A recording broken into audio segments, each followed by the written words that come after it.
예수께서 제자를 삼고 세례를 베푸시는 것이 요한보다 많다 하는 말을 바리새인들이 들은 줄을 주께서 아신지라. 예수께서 친히 세례를 베푸신 것이 아니요 제자들이 베푼 것이라. 유대를 떠나사 다시 갈릴리로 가실새 사마리아를 통과하여야 하겠는지라. 사마리아에 있는 수가라는 동네에 이르시니 야곱이 그 아들 요셉에게 준 땅이 가깝고 거기 또 야곱의 우물이 있더라. 예수께서 길 가시다가 피곤하여 우물 곁에 그대로 앉으시니 때가 6시쯤 되었더라. 사마리아 여자 한 사람이 물을 기르러 왔음에 예수께서 물을 좀 달라. 이는 제자들이 먹을 것을 사러 그 동네에 들어갔음이로라. 사마리아 여자가 이르되 당신은 유대인으로서 어찌하여 사마리아 여자인 나에게 물을 달라 하나이까? 이는 유대인이 사마리아인과 상종하지 아니함이로라. 네가 만일 하나님의 선물과 또 내게 물 좀 달라는 이가 누구인 줄 알았더라면 네가 그에게 구하였을 것이요 그가 생수를 내게 주었으리라. 주여, 물 기를 그릇도 없고 이 우물은 깊은데 어디서 당신이 그 생수를 얻겠사옵나이까? 우리 조상 야곱이 이 우물을 우리에게 주셨고 또 여기서 자기와 자기 아들들과 짐승이 다 마셨는데 당신이 야곱보다 더 크니이까? 이 물을 마시는 자마다 다시 목마르려니와 내가 주는 물을 마시는 자는 영원히 목마르지 아니하리니 내가 주는 물은 그 속에서 영생하도록 솟아나는 샘물이 되리라. 이제 오늘 요한복음 4장의 말씀은 요한복음 3장의 니고데모, 유대의 최고 관리였던 니고데모가 예수님을 찾아왔던 장면에 이어서 이제 사마리아 여인, 수가성에 있는 사마리아 무명의 여인이 예수님을 만나는 장면입니다. 보면은 유대인, 가장 높은 유대의 지도자이든 가장 낮고 천한 무명의 한 여인이든 모두에게 다 예수님이 필요하다는 걸 알 수가 있죠. 니고데모는 그 이름 자체가 사람들의 정복자다, conqueror of people. 그래서 사람들의 정복자다. 아주 멋진 헬라식 이름입니다. 아주 유대인이었고 율법에 정통했고 또 남자였고 아주 모범적으로 율법을 지키며 살았던 사람과는 대조적으로 이 수가성의 무명의 여인은 사마리아 여인이었고 율법에 정통하지도 않았고 또 비천한 여자의 신분이었고 남편도 5이나 바꾸며 아주 가정이 파탄난 아주 인생의 바닥을 사람을 만나기도 싫은 아주 바닥에 있는 여인이었죠. 그러니까 가장 높은 봉우리, 유대교의 봉우리에 있던 사람이든 가장 낮은 이방인과 같은 바닥에 있던 사람이든 둘 다 무엇이든으로도 그 무엇으로도 그 마음에 있는 갈망과 참된 인생의 생수는 예수님을 만나지 않고는 찾을 수 없다는 것을 보여줍니다. 그래서 3장과 4장이 딱 대조되면서 나오고 있죠. 자, 오늘 말씀 1절에는 예수께서 제자 삼고 세례 베푸시는 것이 요한보다 많다 하는 말을 바리새인들이 들은 줄을 아셨다 그러죠. 자, 그러면 바리새인들이 이 말을 듣고 또 헛소문을 퍼뜨릴 수 있지 않겠습니까? 그리고 세례 요한의 세례보다 예수님의 세례에 더 집중할 수 있죠. 그런데 오늘 말씀은 2절에 가로하면서 이 바리새인들이 퍼뜨리는 거짓말에 대한 정확한 팩트 체크, 뭐냐, 예수께서 친히 세례를 베푸신 것이 아니고 제자들이 베푼 것이라. 다른 말로 하면 이 제자들도 세례 요한과 같은 역할을 감당했다는 것이죠. 세례를 받으러 오는 이들에게 너희들이 정말 만나야 될 분은 예수님이다, 너희들의 중심을 지키고 예수님을 향해 살아라, 이렇게 집중시키는 역할을 제자들이 했다는 것입니다. 자, 그런데 이 말들이 점점 많아지자 예수님은 세례 요한의 사역으로부터 오해하지 않고 또 하나 세례 요한의 사역의 때가 아직 다 끝나지 않았기 때문에 세례 요한의 사역을 계속하도록 하시고 3절에 유대를 떠나셔서 갈릴리로 올라가시려고 합니다. 유대를 떠나셔서 성전 정화 후에 이제 갈릴리로 올라가는 거죠. 유대 지역에서 갈릴리로 올라갈 때 4절에 사마리아를 통과하여야 하겠는지라. 그럽니다. 이제 예수님께서는 본격적으로 이제 예수께 돌아오게 하는 사역을 세례가 아닌 그분의 공생애로 시작하시려는 것이죠. 자, 그런데 여기서 사마리아를 통과하여야 하겠는지라 그럽니다. 그냥 사마리아를 통과하시는지라 이렇게 하면 되는데 통과해야겠다는 거죠. 원래는 여기는 이제 유대인들이 사마리아를 잘 가지 않습니다. 그 당시에는 유대 지역이 있고 저 위에 갈릴리 지역이 있으면 가운데 뭐가 있냐면 중앙산지 사마리아 지역이죠. 이 사마리아는 예전에 북이스라엘 지역이었습니다. 이 북이스라엘이 주전 722년경에 721년경에 망하게 됐죠. 멸망당한 다음에 여기 있는 사람들은 다 아수르에 끌려갑니다. 근데 아수르가 했던 이 제국 아수르 다음에 바벨론이 있었습니다만 아수르가 했던 이민족 정책이 있었죠. 그건 뭐냐면 이민족에 대한 혼혈 정책이었습니다. 그래서 여기 있는 사람들을 다 잡아가지고 이 아수르 주변 지역으로 데려가서 거기서 이제 혼혈을 시키는 거죠. 혼혈을 시키면 어떻게 되느냐? 민족적 정체성이 없어집니다. 민족적 정체성이 없어지면 이게 내가 원래 정통 이스라엘 사람인데 이 나쁜 놈들에 대항해서 싸워서 이겨야 된다 하는 이게 민족 봉기가 일어날 여지가 없어지는 거죠. 아니, 근데 대한민국 만세하려고 했는데 일본 사람들하고 결혼해서 아빠는 일본, 엄마는 한국, 엄마는 한국, 아빠는 일본 뭐 이러면 이걸 할 수가 없는 거예요. 그러니까 제국이 어떻게 이민족을 통치하느냐가 아주 중요한데 그 정책이 아수르는 혼혈 정책을 썼습니다. 바벨론은 이민족에 대한 관용 정책이죠. 그대로 포로로 데려갔다가 나중에 이제 풀어주는 거죠. 자, 그래서 유대인은 바벨론 때 끌려갔다 와가지고 그대로 민족적 정체성이 있었는데 이 아수르에 끌려갔던 북이스라엘은 완전히 섞여버려가지고 다시 온 거죠. 그러니까 이제 다시 돌아오긴 했지만 유대인들이 아주 멸시했습니다. 너희들은 참된 야곱의 자손들이 아니다. 그 아수르가 멸망한 다음에 여기로 이제 다시 와서 이제 사는데 이제 아주 이제 이방인 취급했죠. 개돼지 취급을 했습니다. 자, 근데 이제 억눌리고 그러니까 이 이방인들로서 유대인의 후손의 정체성은 있지만 이제 이스라엘로 들어가려고 했더니 예배를 드려야 되잖아요. 예루살렘 성전. 못 오게 하는 거예요. 이방인의 뜰에만 머물게 합니다. 그러니까 힘들죠. 마음. 그래서 이제 그 바사, 페르시아 다음에 이제 바벨론, 아수르 다음에 이제 바벨론, 그 다음에 페르시아인데 페르시아를 무너뜨린 세계 최대 강대국이 헬라 제국이 알렉산더 때 들어오죠. 그때 요청을 해가지고 주전 400년에 이제 예루살렘의 성전 말고 우리도 좀 성전을 세워달라고 요청을 해서 알렉산더 때 그리심산에 사마리아 성전을 세웠습니다. 그래서 성전이 2개가 된 거예요. 그 유대인들은 예루살렘 성전에, 사마리아인은 사마리아 성전에. 그리고 이들은 남북 왕조 분열의 역사를 보면 이 열왕기에 보면 이 북이스라엘이 아주 나쁘게 묘사가 되지 않습니까? 그러니까 역사서를 확 지워버리고 우리들은 모세의 자손이다. 그리고서는 모세 오경만 믿는 거죠. 사마리아 오경이라고도 합니다. 모세 오경만 믿고 다른 건 싹, 그러니까 율법에 대해서도 그냥 모세 오경에 나와 있는. 그래서 사마리아 이 그리심산에서도 예배드리고 저쪽 예루살렘 성전에서도 예배드리고. 자, 2 성전 체계가 있다라는 게 유대인들은 아주 불쾌했죠. 저것들이 뭐라고 감히 사마리아에 따로 성전을 세우냐? 이런 겁니다.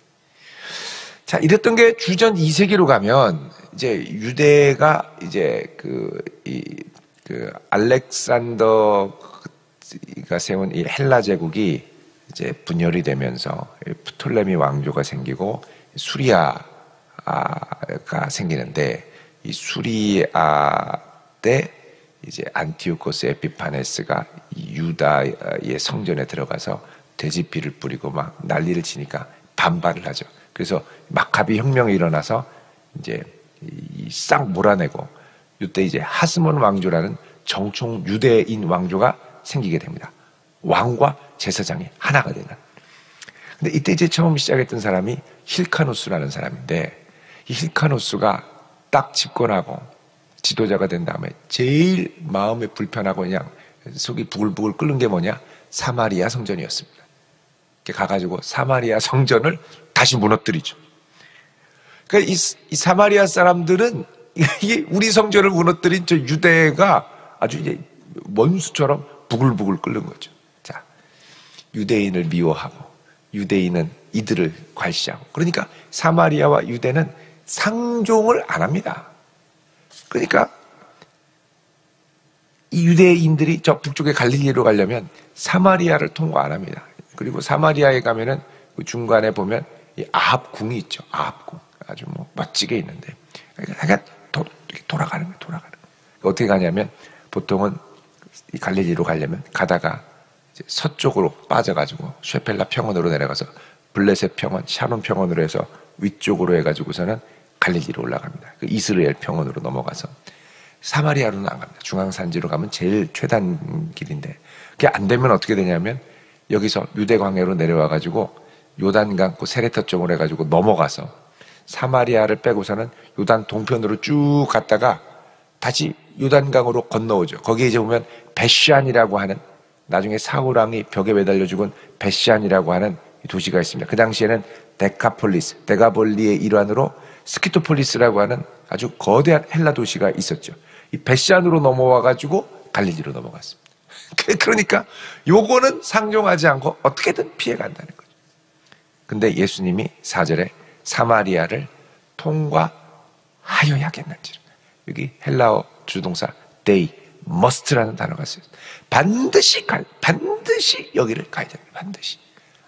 아무도 안 가려고 하는 그곳을 반드시 예수님은 가야겠다는 거죠. 자, 어디로 갔냐? 5절에 사마리아에 있는 수가라 하는 동네로 가셨습니다. 수가. 여기에 가니 이 동네는 야곱이 그 아들 요셉에게 준 땅이 가깝고, 그러니까 야곱이 마지막 죽기 전에 나를 이곳에 묻어라, 세겜 땅에 묻어라 유언을 남기죠. 베크시타를 타고 주고 하몰의 집안에게 샀습니다. 자, 또 거기 갔더니 거기는 뭐가 있느냐? 야곱의 우물이 있더라 그러죠. 여러분, 여기 지금 계속해서 강조하는 게 뭐냐? 야곱입니다. 야곱. 사마리아 사람들이 갖고 있는 자부심은 우리는 아브라함의 자손, 야곱의 자손, 야곱이 판 우물 아래 야곱의 우물 물을 먹고 사는 야곱의 후손들이라는 자부심이 있었던 거죠. 그리고 여기서 지금 계속 야곱을 얘기하는 건 뭐냐? 이들도 이스라엘의 자손이고 이들도 구원을 얻어야 할 이스라엘의 백성들이라는 거죠. 하나님의 잃어버린 백성들이라는 겁니다. 자, 거기를 가는데 우물이 있습니다. 우물은 이제 고여 있는 거죠. 피곤해서 우물 곁에 앉았는데 때가 6시쯤 되었더라. 그러니까 유대인들은 1시가 언제냐면 해 뜰 때부터 0시부터 해서 이제 해 질 때까지가 끝나는 거죠. 그래서 12시까지, 낮에 12시로 나눴는데, 그러니까 우리로 하면 6시가 0시고 7시가 1시고 8시가 2시고, 그러니까 6시면 12시가 되는 거죠. 그러니까 해 뜨는 6시. 그러니까 이때쯤 되면은 팔레스타인 근동에는 물론 이제 여름하고 겨울의 차이가 약간 있습니다만 거의 낮이기 때문에 약간의 차이가 그래서 6시쯤 되면은 어김없이 동이 터오릅니다. 자, 그럼 이제 0시가 시작되는 거죠. 조금 밝아지기 시작하면 1시. 조금 더 아침에 해가 뜨면 찬란한 햇살에 비치면 2시. 해가 어느 정도 중천에 뜨고 좀 따사해지면 3시. 그제 이렇게 가는 거죠. 6시. 제일 더울 때쯤 됐을 때 사마리아 여자 한 사람이 물을 길러 왔습니다. 여러분, 무더운 여름에 물 길러 오면 물도 덥고 사람도 덥고 선선할 때 와야죠. 그러니까는 사정이 있는 여자입니다. 이 여자에게 가서 예수님이 물을 좀 달라. 자, 근데 이때 제자들은 예수님 드시라고 이 세겜 동네로 들어갔습니다. 여러분, 이 세겜, 이 사마리아 우물에서 이렇게 딱 보면요, 저쪽에 에발산, 그리심산이 떡 보입니다. 다 바로 보여요, 그 자리에서. 자, 사마리아 여자가 얘기를 합니다. 놀라면서 당신은 유대인으로 어찌하여 사마리아 여자인 나에게 물을 달라 하나이까? 이 당황스러운 거죠. 왜냐하면 이는 유대인이 사마리아인과 상종하지 않았다. 이 역사적인 배경으로 상종하지도 않고,